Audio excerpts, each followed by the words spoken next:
Здравейте! Днес ще посетим връх Манастирище. Отново сме в планината, разбира се, и ще ви покажем пътеката, как да стигнете до там, каква е гледката и така нататък. Ето това е паркинга, а изходната точка е този манастир. От тук нагоре продължавате по черен път. Може би около 2 км и половина е пътеката. Не е тежка, но е все пак в планината. Връх Манастирище е най-високия връх в планина Плана. Плана е доста близо до София, може би около 40 минути с кола, зависимост от къде тръгвате. А пътеката, както споделих, е доста кратка, 2 км и половина.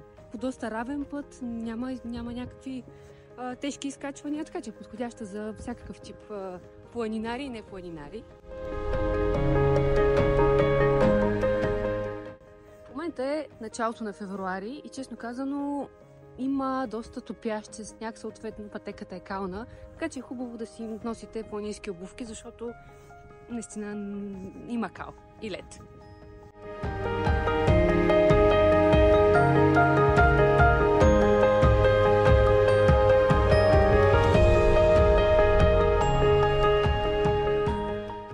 Като отправна точка може да ви е тази къща. Стара старинна къща, все още е здрава до покрив. И ето тук има един местен жител, който живее в тази къща.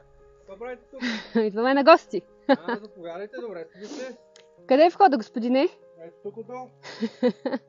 От първия етаж. Я да видим. Сега ще направим пауза за чай. На здраве!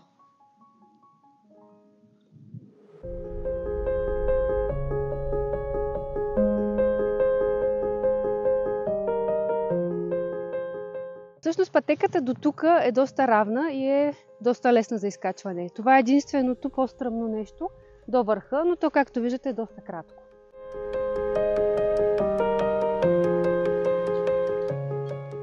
Връх Манастирище, първенеца на Плана планина, 1338 метра.